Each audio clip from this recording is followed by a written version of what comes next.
इसके बाद स्वामी जी ने आगंतुक पुस्तिका पर अपना संदेश लिखा और हस्ताक्षर किए और वहां उपस्थित सैनिकों से मिले और कहा कि आप लोग सीमा पर जागते हैं तभी हम लोग अपने घरों में चैन से सो पाते हैं। सर कहा करता हूं कि लोग अक्सर सब कुछ अपना दांव पे लगा के अपने जीवन को बचाते हैं और आप लोग अपना जीवन दांव पर लगा करके देश को बचाते हैं।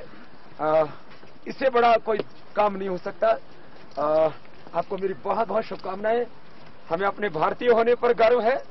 मैंने अभी अपने रिमार्क्स में भी यही लिखा, अपने भारतीय होने पर गर्व है, अपने भारत पर गर्व है और अपने 11 लाख से ज्यादा हमारी सेनाओं पर और 7 लाख से ज्यादा हमारे पैरामिलिट्री फोर्सेज के ऊपर गर्व है। और आप सबके रहते हुए हम रात को भी चैन की नींद सोते हैं और भारत का माथा पूरी दुनिया में ऊंचा रखते हैं।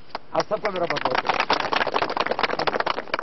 सैनिकों की हौसला अफजाई करने के बाद स्वामी जी ने सैनिकों के साथ प्रसाद लिया और सैनिकों ने स्वामी जी के साथ चित्र खिंचवाए और आशीर्वाद प्राप्त किया। सैनिकों से मिलने के बाद स्वामी जी चल दिए तवांग मठ की ओर।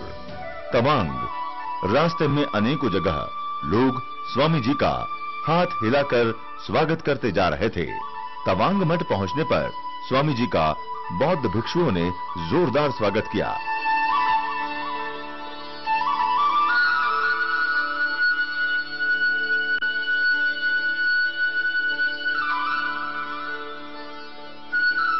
यहाँ पर सबसे पहले स्वामी जी ने भगवान बुद्ध की प्रतिमा के आगे दीप प्रज्वलन किया। इसके बाद स्वामी जी ने मठ का अवलोकन किया।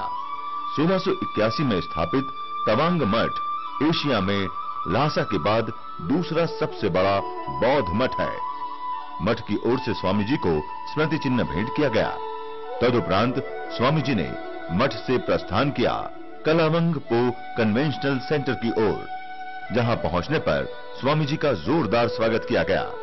मंच पर स्वामी जी ने दीप प्रज्वलन किया तथा स्वामी जी के सम्मान में स्कूल की छात्राओं ने देशभक्ति से ओत-प्रोत गीत गाया।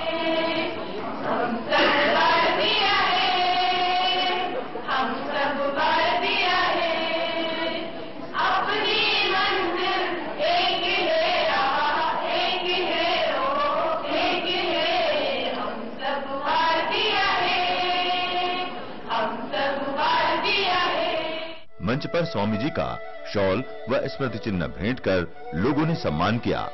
तदुपरांत राष्ट्र नायक स्वामी रामदेव जी ने अपने उद्बोधन में कहा, सभी को मेरा प्रणाम, वंदन, अभिनंदन। सभी को राशि दिए और आज मौसम बहुत खराब था।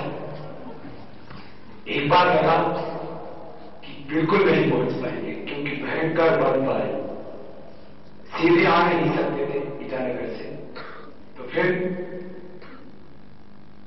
गुवाहाटी होकर के यहां पहुंचे और अब वापस भी जाना है। लेकिन इन सब के बीच मेरे दिल की तमन्ना थी कि मैं एक बार जरूर तवांग होकर के आऊंगा और भगवान ने, ईश्वर ने, परमात्मा ने वो प्रार्थना हमारी सुनी और आज इस धरती के स्वर्ग प्राण में आकर के मन अत्यंत प्रसन्न है।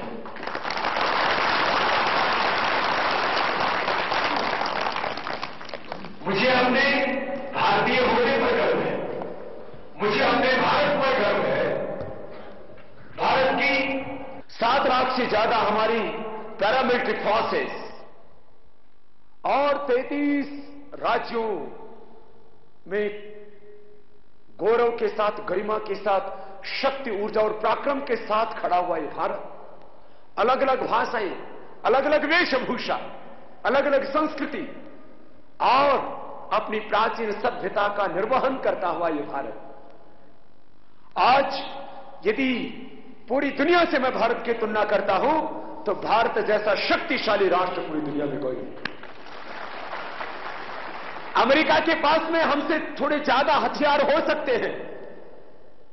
अरे हथियारों की यदि बात हो तो अमेरिका से भी ज्यादा हथियार भी हम बना सकते हैं, क्योंकि अब परमाणु बम हमने बना लिया। भारत परमाणु शक्ति संपन्न राष्ट्र है।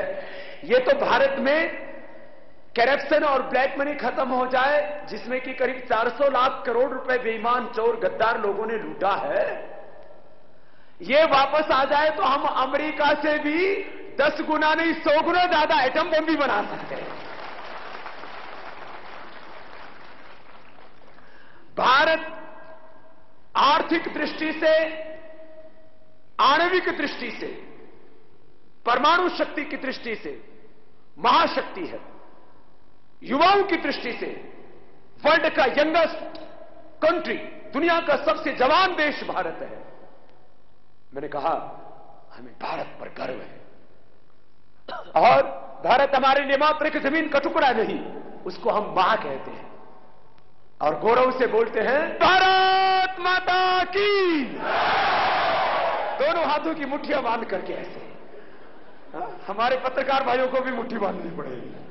बोले भारत माता की वंदे वंदे। सुबह सुबह उठ के करना योग। कैसे?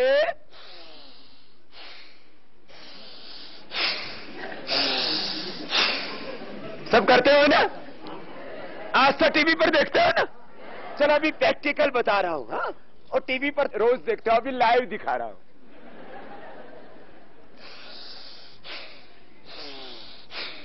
ऐसे फिर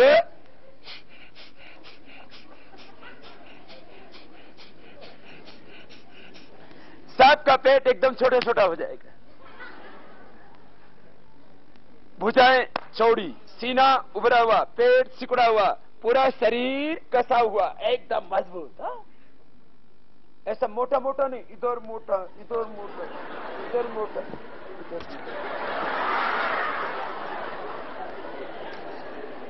देखो कपालभाति के बाद बाह्य प्राणायाम।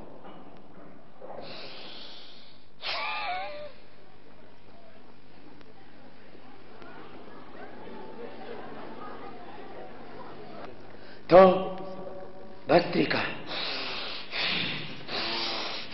कपालभाति, बाह्य प्राणायाम।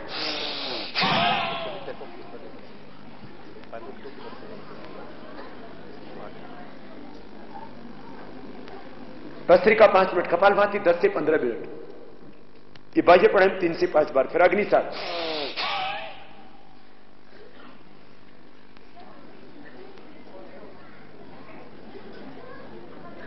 सांस को बाहर छोड़ के पूरा सेंट्रल गवर्नमेंट को हिला दिया। फिर एक बाह्य प्राणायाम के साथ साथ एक दूसरी क्रिया होती है नोली। थोड़ा प्रैक्टिस के बाद उसको कर सकते हैं। कैसे?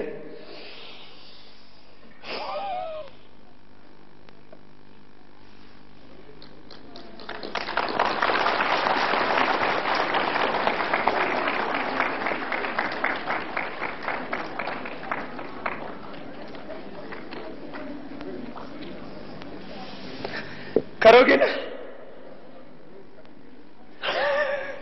अभी पूरा ट्रैफिक जाम है, थोड़ा हो जाएगा। योग करने वाले को सर्दी भी कम लगती है। जैसे आप लोगों ने देखो कितने कपड़े पहने हुए, मैंने तो नहीं पहने। तो भस्त्रिका, कपालभाति, बाह्य प्राणायाम, उज्जाई गले और थायराइड के लिए। फिर अनुलोम विलोम। आप लोग भी करो, अनुलोम विलोम तो आता है ना सबको, करो सब।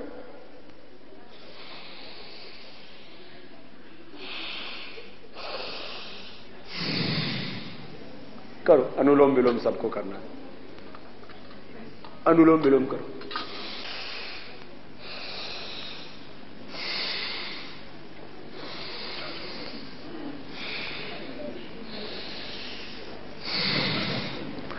बायां चंद्र स्वर है, दाहिना सूर्य स्वर है, ये अनुलोम विलोम। तो हमारे, मैंने कहा निशी लोग सूर्य और चंद्रमा की उपासना करते हैं। अनुलोम विलोम सूर्य और चंद्रमा की उपासना है। और हवन यज्ञ करते हैं तो भी अग्नये स्वाहा सोमाय स्वाहा, उसमें भी सूर्य चंद्रमा की उपासना है। और वेद मंत्रों में हमें जीवन की कल्याण की जब शिक्षा दी तो कहा स्वस्थि पंथम अनुचरेम सूर्य चंद्रमा सा विवा। हमारे 16 संस्कारों में और हमारी संस्कृति में सूर्य और चंद्र को ही आदर्श माना है, इसलिए पूरा भारत सूर्य और चंद्रमा की उपासना करता है। सारे वेद सूर्य और चंद्रमा की उपासना से भरे पड़े हैं और ये सारा जगत अग्नि सोमात्मकम इदम जगत, ये सारा जगत अग्नि सोमात्मक है।